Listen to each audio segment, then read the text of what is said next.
Abra sua Bíblia, por favor, em Atos capítulo 16. Nós cantamos, né? Aconteça o que acontecer, nós estamos sabendo que Deus está no controle. Acabamos de cantar, né? Então nós vamos para a parte prática, porque hoje a sua batata vai assar, mas você vai sair daqui preparado para as lutas da semana, amém? O tema de hoje, adoradores do Deus vivo. Glória a Deus. Então, Atos 16, a partir do versículo 1, nós vamos... Oi? Atos 16, a partir do versículo 1, meus irmãos, nós vamos ver toda uma trajetória até chegar naquele momento que nós amamos, em que Paulo e Silas estão na prisão e Deus envia um terremoto. Mas até chegar lá, a gente precisa entender o que foi que aconteceu, porque isso vai fortalecer a sua fé. Então, em Atos capítulo 16, a partir do versículo 1, diz o seguinte: chegou Paulo também a Derbe e a Listra, são duas cidades, e havia ali um discípulo chamado Timóteo. Ele era filho de uma mulher judia crente, mas o pai dele era grego. E eles davam bom testemunho aos irmãos na cidade de Listra e de Icônio. Paulo quis que Timóteo fosse em companhia deles, e por isso circuncidou por causa dos judeus daqueles lugares, pois todos sabiam que seu pai era grego.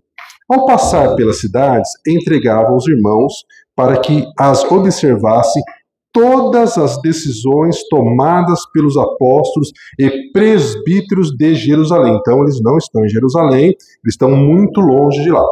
Assim, as igrejas eram fortalecidas na fé e dia a dia aumentava em número. Versículo 6.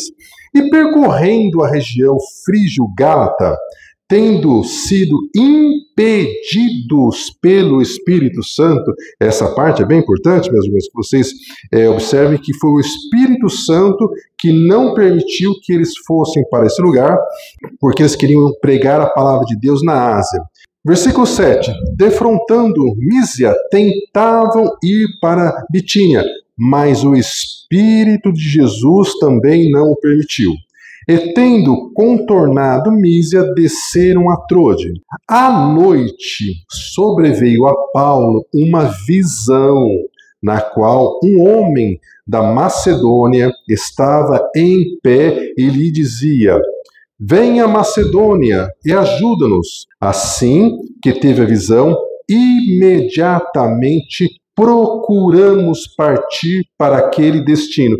Aqui, meus irmãos, só fazer uma interrupção na leitura, quando o escritor ele diz procuramos, o escritor aqui é Lucas, ele está se incluindo nessa experiência porque ele participou, não foi aqui uma história que o apóstolo Paulo contou para ele, mas foi uma parte que ele também vivenciou. Então, por isso que ele colocou no plural. Procuramos partir para aquele destino, concluindo que Deus nos havia chamado para lhes anunciar o Evangelho. Versículo 11. Tendo, pois, navegado de Troade, seguimos para a Samotracia, e no dia seguinte a Neápolis, e dali para a cidade de Filipos, cidade da Macedônia, primeiro do distrito e colônia. Nessa cidade, ou seja, na cidade de Filipos, da onde depois nós vamos ter a carta endereçada aos filipenses, que nós temos na nossa Bíblia, né? Nessa cidade, em Filipos, permanecemos alguns dias. Versículo 13.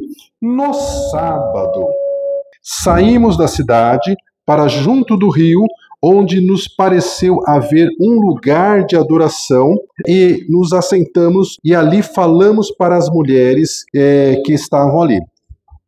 Vamos mudar, né? Aleluia! Oh, glória a Deus, hein? Aleluia, Jesus! Oh, coisa boa! No sábado saímos das cidades para junto do rio. Eles estão na cidade de Filipos. Saímos da cidade e fomos para esse rio, onde nos pareceu existir um lugar de adoração. E ali nos assentamos e falamos às mulheres que estavam ali. Versículo 14. Certa mulher, chamada Lídia, da cidade de Tiatira, nos escutava. O Senhor lhe abriu o coração para atender às coisas que Paulo dizia. Versículo 15. Depois de ser batizada, ela e toda a sua casa nos disse: se vocês julgam que eu sou fiel ao Senhor, entrem em minha casa e fiquem hospedados ali. E nos constrangeu a isso. Versículo 16. E aconteceu, agora passado alguns dias, e aconteceu que, indo nós para o lugar de oração, nos saiu ao encontro uma jovem possessa de espírito adivinhador, a qual, adivinhando, dava grande lucro para os seus senhores. Versículo 17. Seguindo a Paulo e a nós, clamava dizendo: estes homens são servos do Deus Altíssimo, e eles anunciam o caminho da salvação. Versículo 18. Isso se repetiu por muitos dias. Então Paulo, já indignado, voltando-se para aquela moça, disse para o espírito que estava dentro dela: em nome de Jesus Cristo eu te ordeno, retira-te dela. E o espírito na mesma hora saiu daquela moça. Versículo 19. Vendo os donos da moça o que havia acontecido e que ela não conseguia mais predizer o futuro, agarraram Paulo e Silas e os arrastaram à força para a praça, para a presença das autoridades. Levando até os juízes, lhes disseram: estes homens, sendo judeus, perturbam a nossa cidade, ensinando costumes que não podemos receber nem praticar, porque nós somos romanos.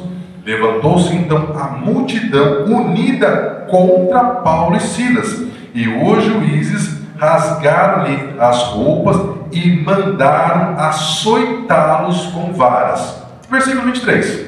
Depois de lhe darem muitos açoites, os lançaram no cárcere e ordenaram ao carcereiro que os guardasse com toda a segurança. O carcereiro, recebendo tal ordem, levou-os até o cárcere interior e lhes prendeu os pés no tronco. Versículo 25. Por volta da meia-noite, Paulo e Silas oravam e cantavam louvores a Deus, e os demais companheiros de prisão escutavam.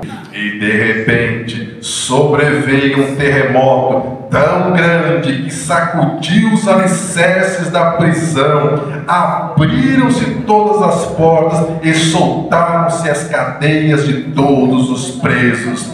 Aleluia! O carcereiro despertou do sono e, vendo as portas da prisão aberta, puxou da espada para se matar, pensando que os presos tivessem fugido. Mas Paulo gritou: não faça nenhum mal a você, pois todos estamos aqui. Então o carcereiro, pedindo luz, entrou e, trêmulo, prostrou-se diante de Paulo e Silas, e depois trouxe-os para fora e disse: senhores, o que devo fazer para que eu seja salvo? E eles responderam: creia no Senhor Jesus e será salvo tu e a sua casa. Vamos repetir? Creia no Senhor Jesus e será salvo tu e a tua casa. Aleluia. Versículo 33. Naquela mesma hora da noite, cuidando deles, o carcereiro lavou-lhes as feridas do açoites. A seguir, foi o carcereiro batizado, e juntamente de todas as suas casas. Então, levando-o para sua própria casa, lhe pôs à mesa, e com todos os seus familiares manifestava grande alegria por terem crido em Deus. Quando amanheceu, os juízes enviaram os oficiais de justiça com a seguinte ordem: põe aqueles homens em liberdade, que aqui no caso é Paulo e Silas.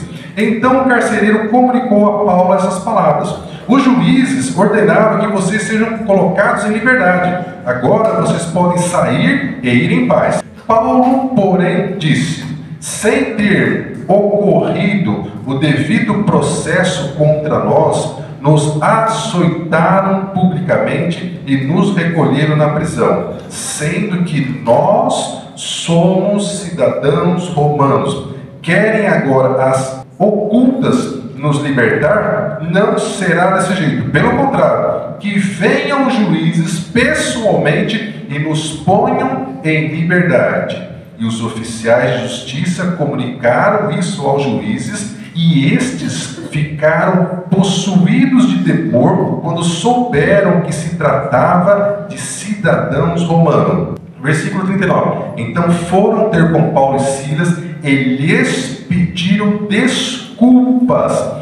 E então os conduziram para fora da prisão e pediram que eles se retirassem da cidade. Tendo se retirado do cárcere, dirigiram-se para a casa de Lídia, e vendo os irmãos que os confortaram, então partiram. Aleluia, glória a Deus, meus irmãos. Pode sentar-se, meus irmãos. Essa palavra é uma palavra muito especial ao nosso coração, penso que ao seu coração também, e nós vamos fazer algumas importantes observações que normalmente os pastores não falam, por falta de tempo, por falta de preocupação em algumas coisas que está escrito aqui. E eu, como hoje a gente tem um pouquinho mais de tempo, então eu vou trazer esse estudo e depois nós vamos para a parte que a gente tanto gosta, que é a parte do agir de Deus.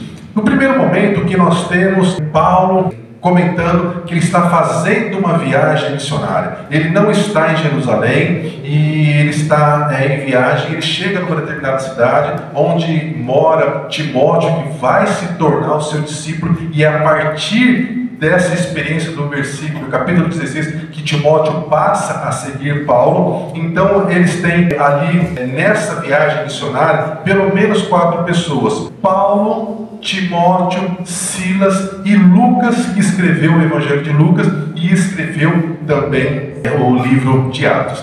E eles estão tentando ir para a Ásia, e por 2 vezes o Espírito Santo impede que eles sigam naquele caminho. O que nos ensina que muitas vezes, meus irmãos, a porta que se fecha não foram os homens que fecharam, não foi o diabo que fechou, foi o próprio Senhor. E a palavra de Deus declara isso, que o Senhor é que tem as chaves, toda a autoridade, aquele que abre e ninguém fecha, fecha e ninguém abre. Então, quando as portas se fecham, a gente precisa ter um discernimento, que é fruto do Espírito Santo, para saber, essa porta está sendo fechada pelas pessoas, pelo inimigo ou pelo próprio Senhor? Porque quando a gente faz essa pergunta, o Senhor vai responder e fica fácil entender.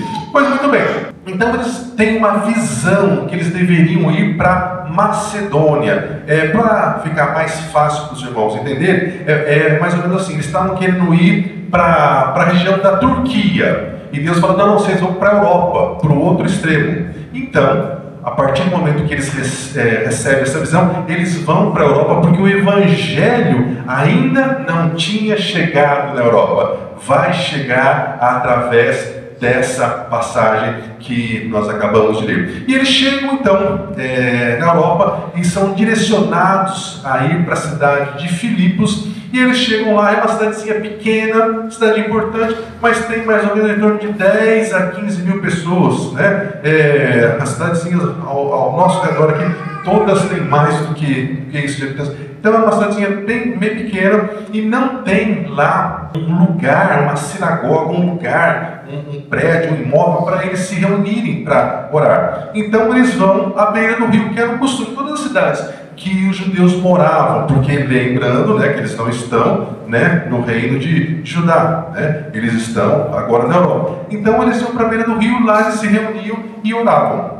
E eles vão, e a única pessoa que se converte é uma mulher. E curiosamente é uma mulher que nasceu na Ásia, aonde eles queriam ir, e o Senhor falou que não era para eles ir. E ela se converte, e a Bíblia fala que essa mulher era uma vendedora de púrpura, o que leva a entender que era uma mulher muito abastada, e a gente vê pelo texto que de fato deveria ser, porque ela convida, né, os servos do Senhor para ficar na casa dela, e que eram pelo menos 4 pessoas, e eles ficam lá. E Paulo, Silas, Lucas e Timóteo estão lá tentando pregar a palavra do Senhor, estão tentando fazer aquilo que Deus disse que era para fazer. Eles estavam no lugar certo, na hora certa, fazendo a coisa certa, e de repente uma moça que era possuída por um demônio, ela começou a dizer que Paulo era servo do Deus Altíssimo. E o que é importante de observar nisso, que embora o diabo seja o pai da mentira, nesse momento ele não estava mentindo. O demônio não estava mentindo. De fato, Paulo era um servo do Deus Altíssimo, estava pregando a salvação. Mas essa moça fez 1 dia, 2 dias, 3 dias, a gente não sabe exatamente quantas vezes ela falou isso, quantos dias ela falou isso. Mas chegou uma hora que Paulo ficou indignado. E aí então ele expulsa aquele demônio daquela moça. Agora, por que Paulo ficou indignado, sendo que o demônio na boca da moça não estava mentindo? Estava falando certo, que ele era servo do Deus Altíssimo.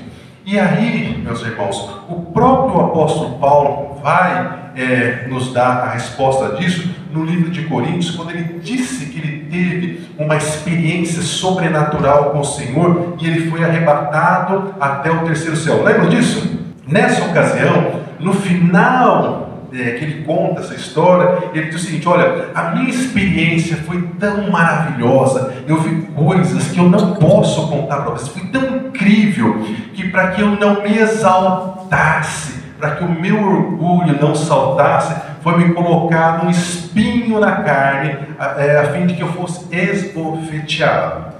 Em outras palavras, trocando em miúdos, cada um de nós tem uma área que é mais frágil.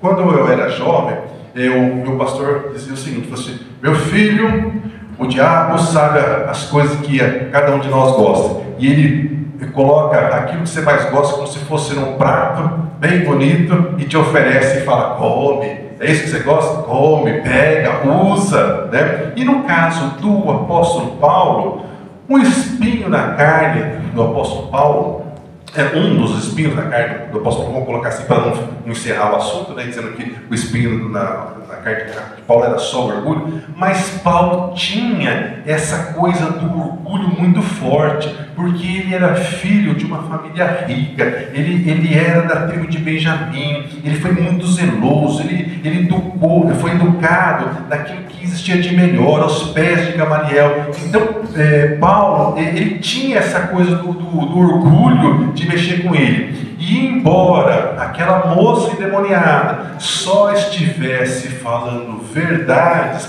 ela estava mexendo numa área que era delicada para o apóstolo Paulo, que é a questão do orgulho. E talvez vocês se lembrem de muitos pastores, de muitos cantores gospels, que foram muito usados pelo Senhor, até que em algum determinado momento eles chegaram à conclusão que Deus precisava deles para realizar aquilo que Deus estava realizando através da vida deles. E, evidentemente, todos eles caíram para entender que nós somos apenas o vaso. O que vale é o que está dentro do vaso. O vaso em si não vale nada. Então é por esse motivo que o apóstolo Paulo, ele repreende aquele demônio, e aquele demônio sai daquela moça. Então até aqui explicado por que ele ficou indignado. Porque embora o diabo seja o pai da mentira, ele não usa apenas a mentira.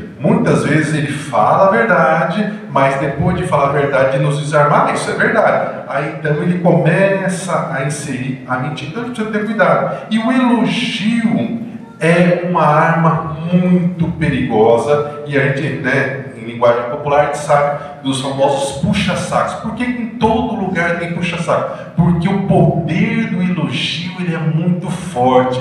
Quando a pessoa te elogia, meio sem querer, você meio dá uma desarmada. Você tem que estar atento para não deixar isso acontecer.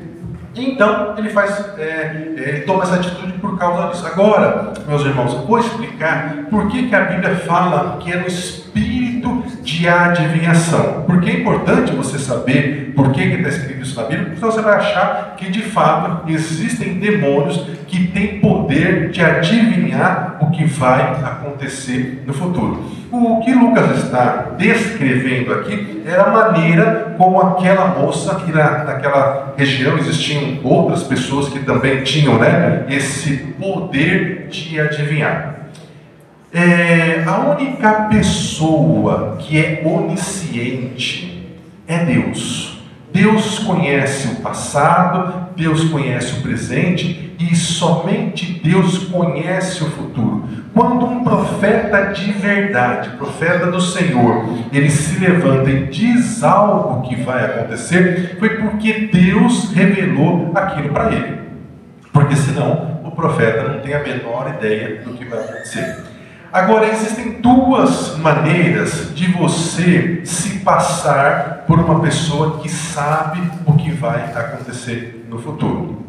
Vou começar por aquilo que é mais fácil, que é pelo poder do inimigo. A Bíblia fala, meus irmãos, que o anjo do Senhor, Salmo 34, ele acampa-se ao nosso redor. Então imagina que eu sou essa estante aqui, e ao meu redor tem um anjo. Então eu sou o anjo, e aqui que estou eu, né?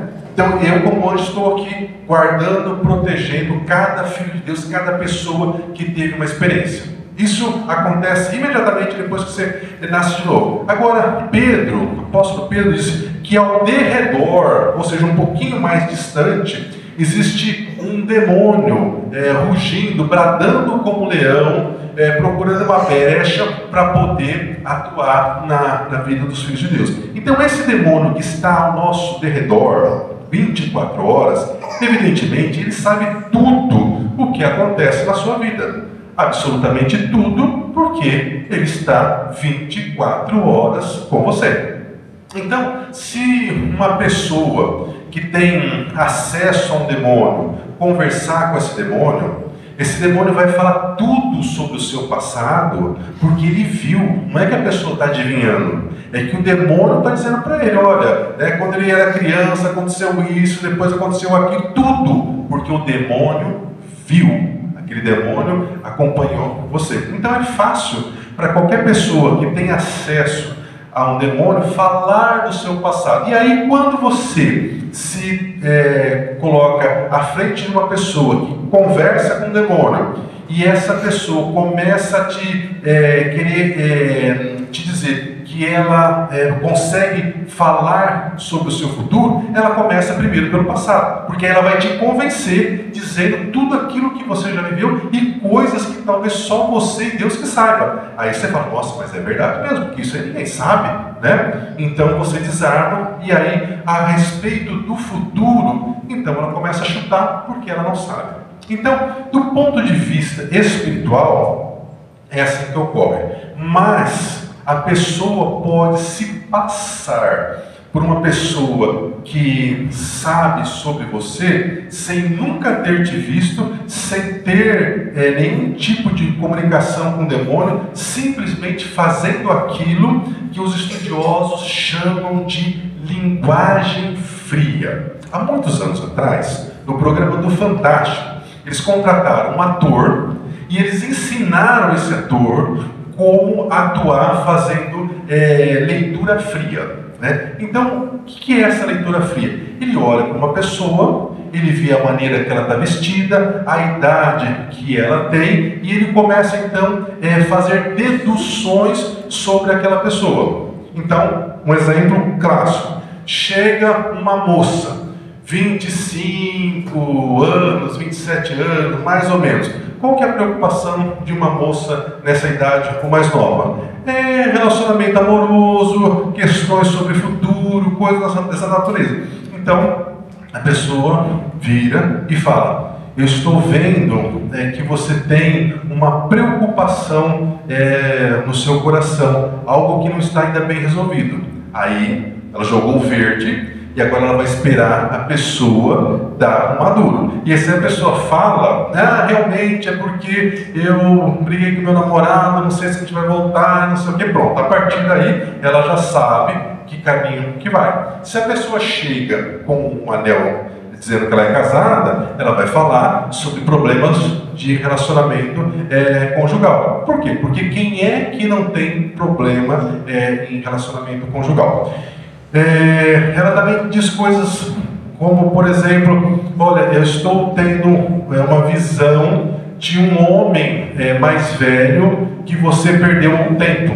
Quem que é essa pessoa? Ué, se ela estivesse vendo mesmo, ela ia dizer, é pai, é avô, é marido, e o nome da pessoa. Mas quem é? Você sabe que o homem morre mais cedo, né? A gente que é homem, a gente morre mais cedo. Então, em vez de falar que é uma mulher que morreu, é mais fácil falar, é meu pai que morreu, é meu avô que morreu. Então, tudo isso dá credibilidade. E a partir daí, então, para dizer, olha, estou vendo que uma oportunidade de dinheiro vai surgir para você, mas você precisa tomar cuidado, porque talvez não vai ser aquilo que você está pensando, faz a pessoa ficar alerta, né? Ela não disse nada com coisa nenhuma, mas deu a entender que ela está falando alguma coisa sobre o futuro.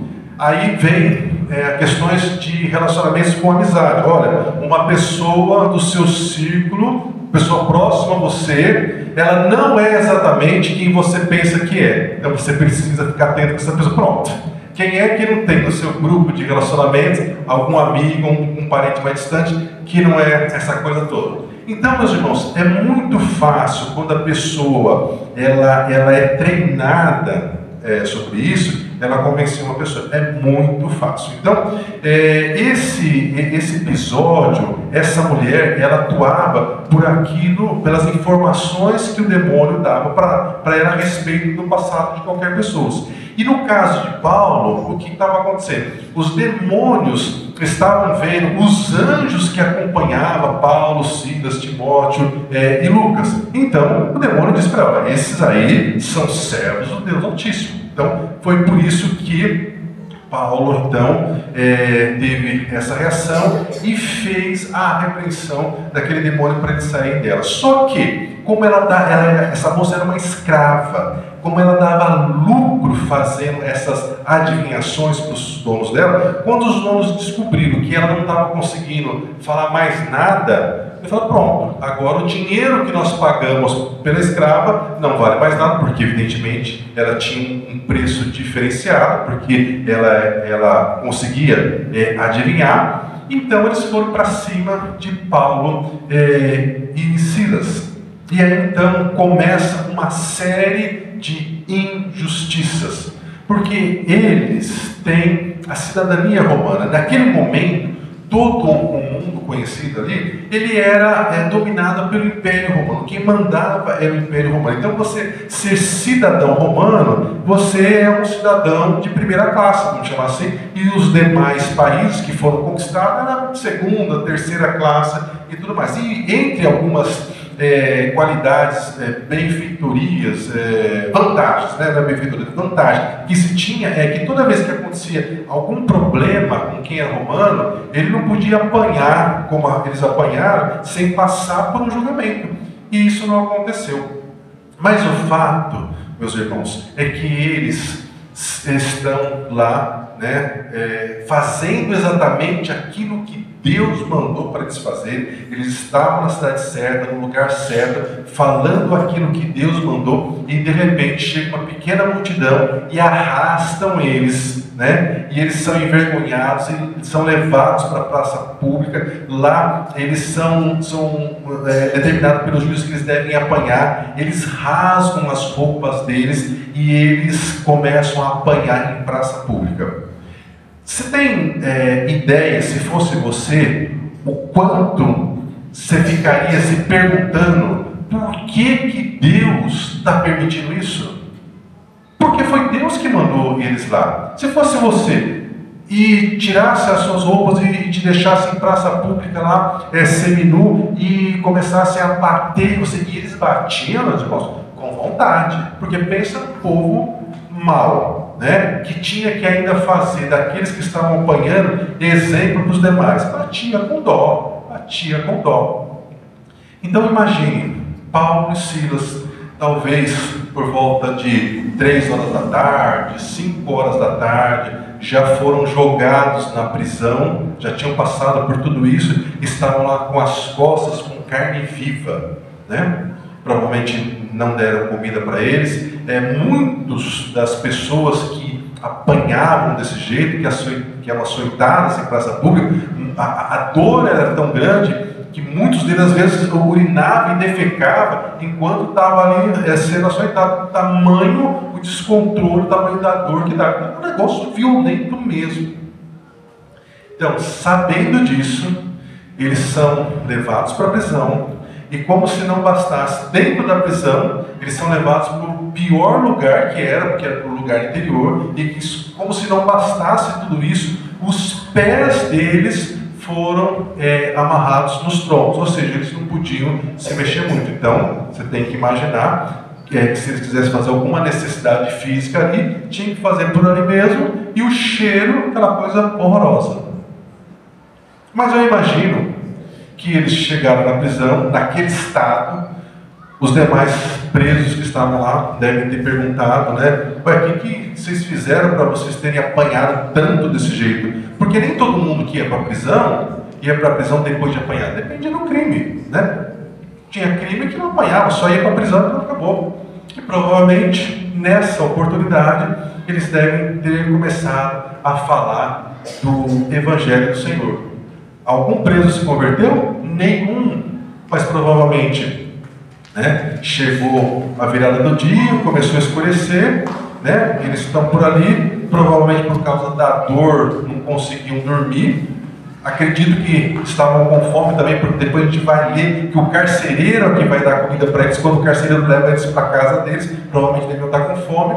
Então, com as costas em carne viva, né, dolorido, no físico, com dor na alma, porque Deus não deu nenhuma manifestação, nenhuma resposta, nada. Deus permitiu que eles apanhassem e fossem envergonhados daquele jeito.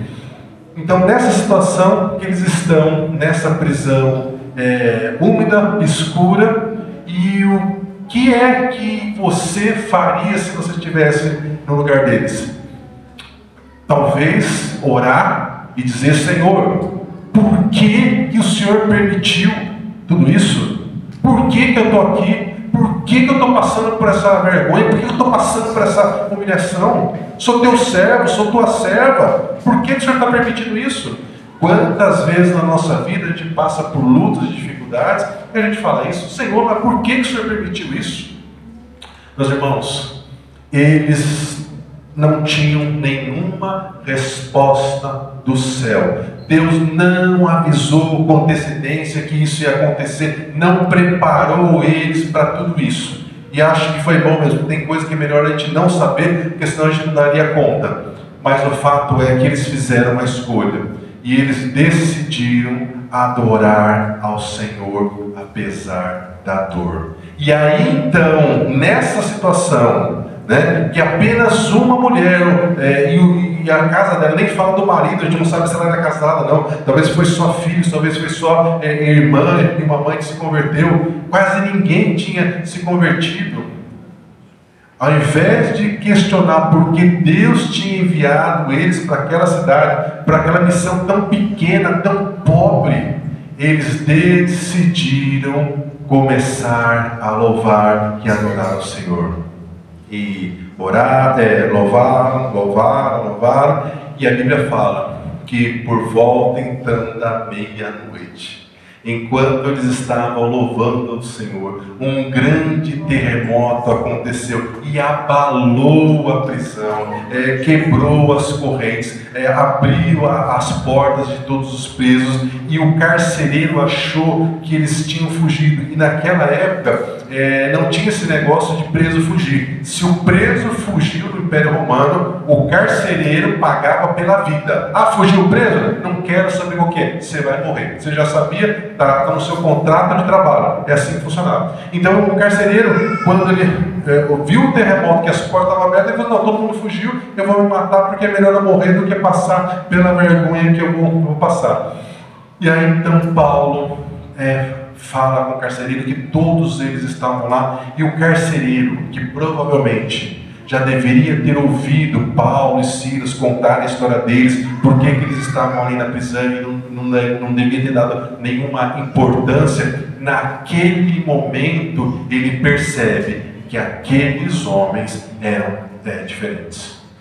E as pessoas, meus irmãos, por mais que elas não digam isso para vocês, elas sabem que você é uma pessoa diferente. Agora elas precisam olhar nas suas atitudes, nas suas reações, para saber se aquilo que você demonstra, você faz com as suas atitudes, com os seus comportamentos.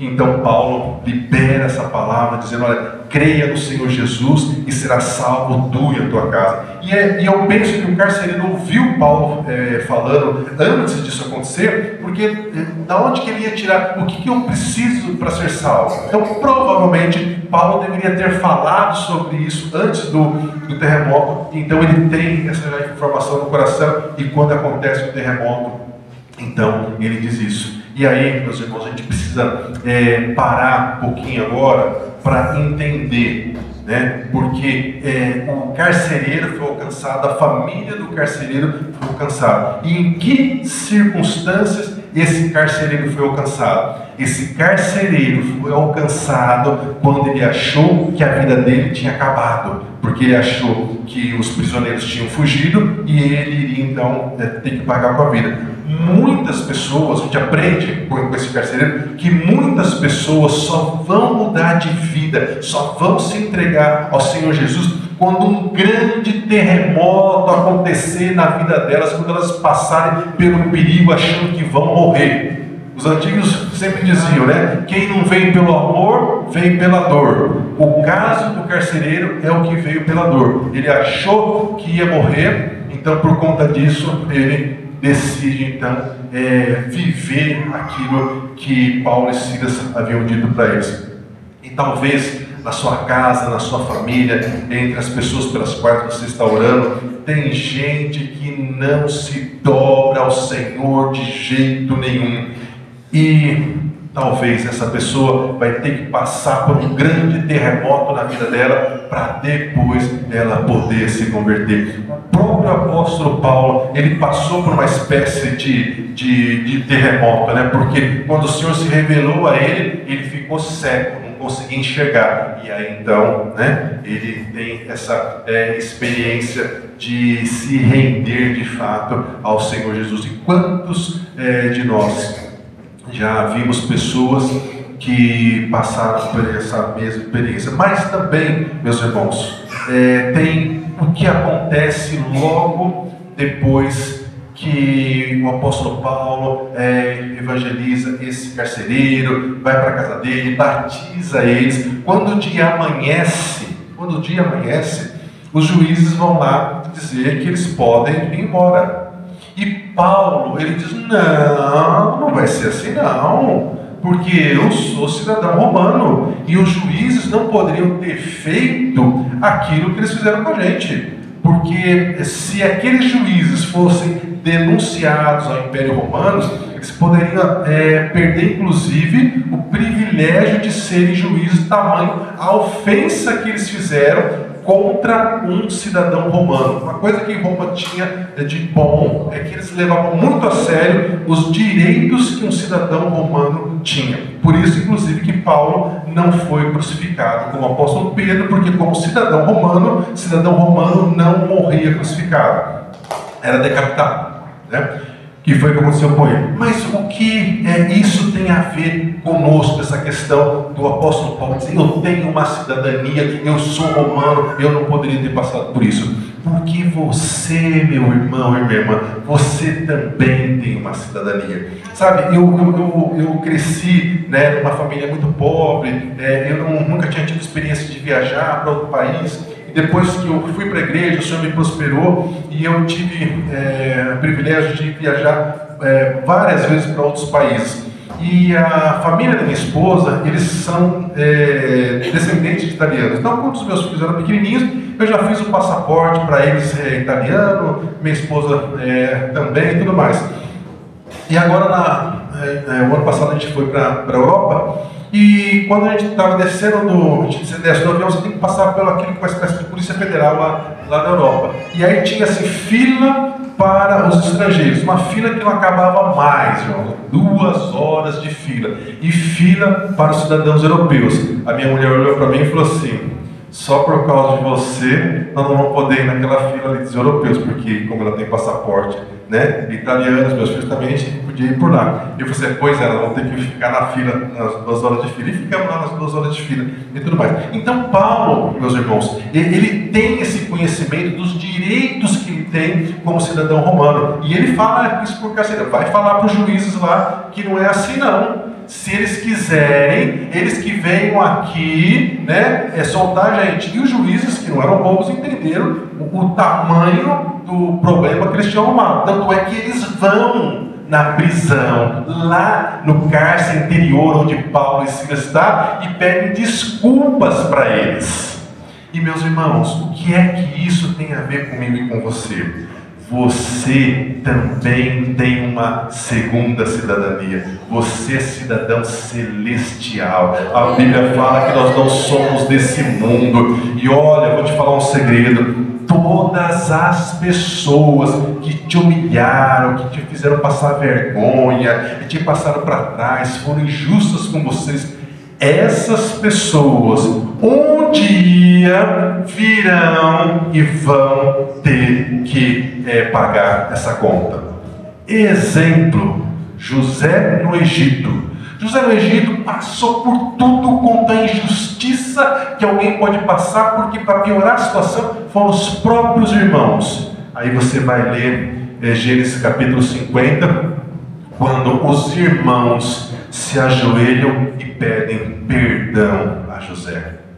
A Bíblia fala, Salmo 23, que o Senhor vai preparar uma mesa para você, um banquete na frente, diante dos seus inimigos. Agora imagine aquelas pessoas que te fizeram mal, que te fizeram passar vergonha, vendo você sendo honrada pelo Senhor. Como é que vai ser isso? E sabe, meus irmãos, a gente precisa trazer essas coisas à nossa memória, porque quando as pessoas pisarem na gente, humilharem a gente, envergonharem a gente, colocarem a gente no chão, a gente tem que trazer essa memória ao nosso coração para dizer: mas eu não vou ficar magoado com isso que a pessoa me disse, porque ela não sabe que ela não podia fazer isso comigo. Porque eu sou protegido do Senhor, você é protegida do Senhor. Ai daqueles que tocam em você. Zacarias fala: ai daqueles que tocam na menina no olho. A menina no olho é como se fosse a pupila, é um lugar que não se mexe, é protegido, é sensível, não pode mexer. Então, meu irmão e minha irmã, nós cantamos: aconteça o que acontecer. Só que na prática, a gente, quando Deus permite que algo aconteça, a gente começa a espernear e a questionar por que Deus está permitindo isso. E a gente precisa sair daqui com esse entendimento, que Deus vai permitir a humilhação, Deus vai permitir a luta, Deus vai permitir a dor, mas isso tudo não vai matar você, isso vai te fortalecer. Mas a gente precisa entender isso, porque senão a gente começa a achar que a gente está sendo esquecido pelo Senhor e que Deus não nos ama mais, e isso não é verdade. Deus sempre vai dar escape e livramento, mas às vezes, da maior parte das vezes, esse livramento vai surgir depois que você já está na cova dos leões, depois que você já está na fornalha ardente. Então você precisa saber disso e se manter firme no Senhor, porque em algum momento pode acontecer o de repente do Senhor, e de repente veio do céu um terremoto grande que abalou as estruturas, que vai abalar todas as estruturas, e você vai ser honrado, mas até lá, continue louvando, continue adorando. Quero convidar os irmãos do louvor para retornarem, por favor, para a gente já encerrar. Então, meu irmão e minha irmã, como é que está o nosso coração quando a dor da injustiça aperta no peito, quando a doença grave chega, quando a morte morte leva alguém que você ama, é natural. A nossa alma grita por respostas. E infelizmente nós sempre vamos perguntar: Senhor, por que o Senhor permitiu isso? Por que fazendo tudo certo ainda está dando tudo errado na minha vida? Paulo, ele passou por isso e nos deixou esse ensino, que mesmo não entendendo, nós precisamos confiar e fazer aquilo que Deus mandou a gente fazer. Os cristãos de hoje acham que a fé, ser cristão, ser crente, é como fazer um seguro de vida. Agora eu sou crente, agora eu sou cristão, agora mais nada de ruim vai acontecer na minha vida. Não, pelo contrário. Às vezes é pelo fato de você se tornar de fato filho genuíno de Deus, você vai passar por lutas, você vai passar por perseguição, vai passar por humilhação, porque o diabo quer vir para cima de você para te peneirar, como peneirou os discípulos de Jesus. Sabe, meus irmãos, Mateus capítulo 11, 28, o Senhor Jesus diz: venham a mim todos os que estão cansados e oprimidos, e eu os aliviarei. E a gente ama essa parte, mas a gente esquece que ele também diz: tomem sobre vocês o meu jugo e aprendam de mim. O meu jugo é suave e o meu fardo é leve. Sabe o que é jugo? É aquilo que a gente coloca nas costas dos bois para conduzir os bois, para dar direção para o boi trabalhar. Então não pense, meu irmão e minha irmã, que a gente vai para o reino de Deus e Deus vai realizar todos os nossos desejos. Não! A oração do Pai Nosso ensina que seja feito a vontade do Pai, na terra como é feita no céu. E essa mesma palavra é a de Lucas capítulo 9, que diz: aquele que quer me seguir, renuncie a si mesmo, dia a dia, ou seja, renuncie a sua vontade todos os dias, tome a sua cruz e siga. Meu irmão, tomar a sua cruz não é pegar um crucifixo e colocar no pescoço como se fosse uma joia, enfeite. Cruz é pesada, é grande, dá trabalho, por vezes você vai passar por vergonha, mas é esse o seu papel, é isso que você tem que fazer. E para encerrar, eu quero só contar a história de dor de um dos pastores vivos mais famosos do mundo, chamado Bill Johnson. Ele é muito usado por curas e milagres. E a esposa dele, olha que contradição, a esposa dele desenvolveu um câncer. E por mais que ele orasse, ela não foi curada. Os irmãos da igreja dele oraram e ela foi curada. Outras pessoas ao redor do mundo que são muito usadas pelo Senhor com curas, oraram por ela e ela não foi curada. E ela faleceu. E ela faleceu num dia, e no dia seguinte tinha culto. E ele foi para o culto. E as pessoas que estavam na igreja falaram para ele: mas pastor, por que você não fica em casa para chorar, para enfrentar esse luto, para entender por que Deus fez isso? E ele então soltou uma pérola.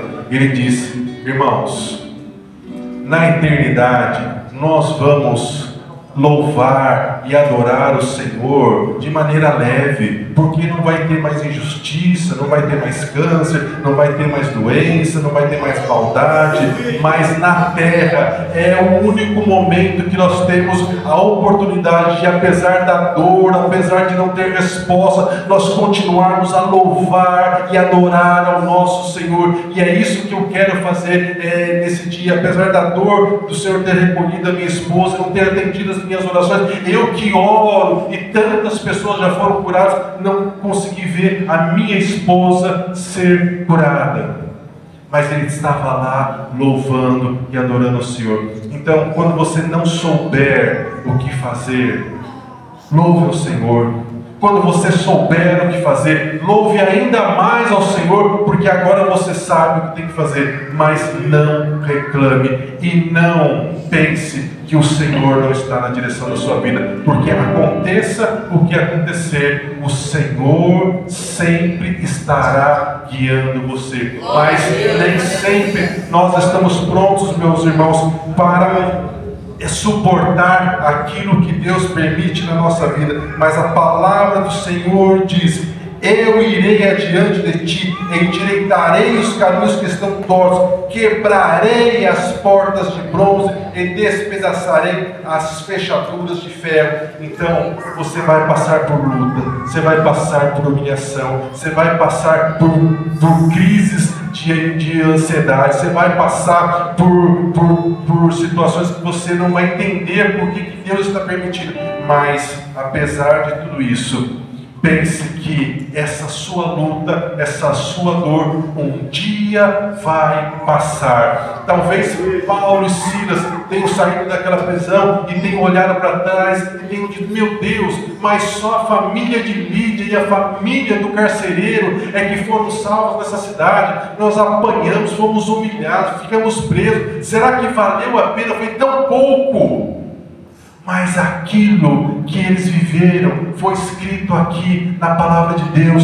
E quantos cristãos foram abençoados por causa dessa palavra e com a sua história da mesma maneira. Talvez você esteja dizendo: mas o Senhor está permitindo isso. Você não sabe por quê? Porque a sua história ainda não chegou no final. E no final você vai ver a diferença entre aqueles que servem ao Senhor e aqueles que não servem. Então não pare de lutar, não pare de louvar o Senhor, continue a adorar o Senhor. Você não está entendendo, mas Deus está no controle da sua vida. Quantas mães morreram sem ver a conversão dos seus filhos, mas depois que ela foi levada, os filhos entenderam que eles precisavam ter a experiência que a mãe sempre disse que eles precisavam ter. Eles lembravam do testemunho da mãe e se converteram. Então você não tem ideia da onde o seu testemunho chega, mas não importa, você não precisa saber, você precisa continuar firme, dizendo: Senhor, eis-me aqui, eu sou fraco, eu sou um vaso tão simples, mas eu sou teu, usa-me da maneira que o Senhor quer me usar. Eu estou disponível, e enquanto eu não sei o que eu devo fazer, eu quero te louvar, eu quero te adorar, eu quero te convidar nesse momento para você se levantar e juntos nós vamos louvar, adorar o Senhor, e depois vamos orar. Louvado seja o teu nome, Senhor. Oh, querido, deixa tudo com o Senhor. Deixa com Ele, Ele cuida de você, Ele cuida de nós. Aleluia, deixa nas mãos dEle. Entrega para Ele, descansa nele. Aleluia, você não tem ideia e não faz ideia daquilo que Deus é capaz de fazer por nós. Você não faz a mínima ideia, pode começar? Você não faz a mínima ideia de tudo que o Senhor tem para nós. Ele está simplesmente nos amadurecendo nesta prova, nesta luta, porque nós temos certeza que o Senhor fará algo muito melhor e muito maior. Aleluia, Jesus. Tá ansioso porque você não faz ideia do que estou fazendo. Não tente entender, mas essa prova está te amadurecendo. Onde você vê deserto, eu vejo o processo. Onde você sente dor, eu vejo experiência pra você voltar. Quando lá chegar, você só me chega a pegar.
jeito, deixa acontecer no meu tempo.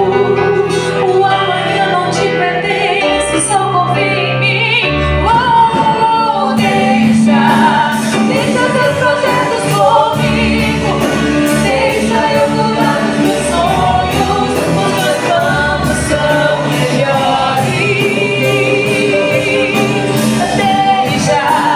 Deixa eu trabalhar do meu jeito, deixa acontecer no meu tempo.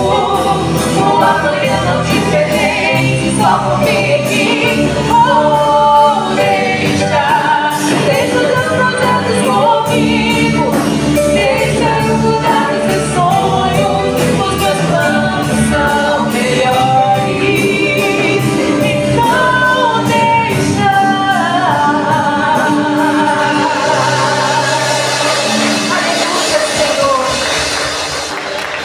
Meu irmão, minha irmã, ao longo dessa semana, lembre-se dessa música e deixa o Senhor trabalhar na sua vida, deixa Ele trabalhar nos seus sonhos, nos seus planos, mesmo que você não esteja entendendo. Vamos falar com o Pai. Senhor, nós somos tão gratos pela Tua palavra, Senhor, que corta dos dois lados, Senhor, que nos ensina, que nos consola, que nos exorta, que nos edifica, e nós precisamos mesmo, Senhor, ser edificados, exortados. Senhor, o Teu povo que aqui está quer viver todos os planos, todos os sonhos que o Senhor tem para eles, e nós pedimos, Pai, clamamos ao Senhor que o Senhor se revele ainda mais a nós, apesar das lutas, apesar das dificuldades, apesar das humilhações, apesar das prisões. Nós cremos, Pai, que no tempo certo, no Teu tempo, haverá também um terremoto que vai soltar os aguilhões, que vai derrubar as portas, tudo aquilo que impede o Teu povo de prosseguir, de prosperar. Senhor, nós declaramos a Tua palavra que declara que nós e a nossa casa serviremos ao Senhor. Pai, nós declaramos que nós iremos ver os nossos familiares rendidos ao Senhor, ainda que alguns deles, Pai, precisem passar por um terremoto como aconteceu com o carcereiro, mas nós cremos, Pai, que o Senhor está no controle de todas as coisas, e o Senhor vai alcançar os nossos familiares como o Senhor alcançou aquele filho pródigo que caiu em si. Senhor, nos dê uma semana de bênçãos, de vitórias, de presença Tua conosco na nossa vida, aonde quer que nós estivermos, no trabalho, em casa, na escola, na rua. Senhor, nós queremos a Tua presença, queremos Te sentir, queremos ouvir a Tua voz. Pai, fala conosco, o Teu Espírito Santo nos conceda experiências que se realizem entre o Teu povo, aquilo que o profeta Joel disse, que os jovens teriam visões, que os velhos teriam sonhos, que nós sejamos uma congregação, Pai, que não haja falta de nenhum dom, que nós possamos em tudo, Senhor, sermos abençoados por Ti e abençoarmos uns aos outros. Pai, aqueles que precisam de porta de emprego, de recursos financeiros, Pai, que o Senhor dê a provisão, que o Senhor dê os livramentos, aqueles que precisam de união na família, que assim aconteça. Pai, nós repreendemos no nome de Jesus todo o levante que está acontecendo na casa dos Teus filhos, das Tuas filhas. Nós não aceitamos discussões, nós não aceitamos gritarias, nós não aceitamos desunião, porque a desunião é do inferno. Nós declaramos sobre a casa dos Teus filhos a união, a comunhão, porque é na comunhão que o Senhor ordena a bênção. Nós declaramos que na casa dos Teus filhos, os filhos obedecerão os pais não provocarão a ira dos seus filhos, o marido irá amar a esposa irá respeitar o marido, e Pai, como um só povo, como um só corpo, nós Te rendemos a nossa adoração, o nosso louvor, e que todas as vezes que nós não soubermos o que fazer, nós faremos como Paulo e Silas naquela prisão, nós iremos adorar o Seu nome. Que o Teu grande amor, a graça do Senhor Jesus e as consolações do Teu Espírito Santo estejam com o Teu povo, hoje, sempre e eternamente. E o povo de Deus diz amém, aleluia, glória a Deus. Semana de vitória em nome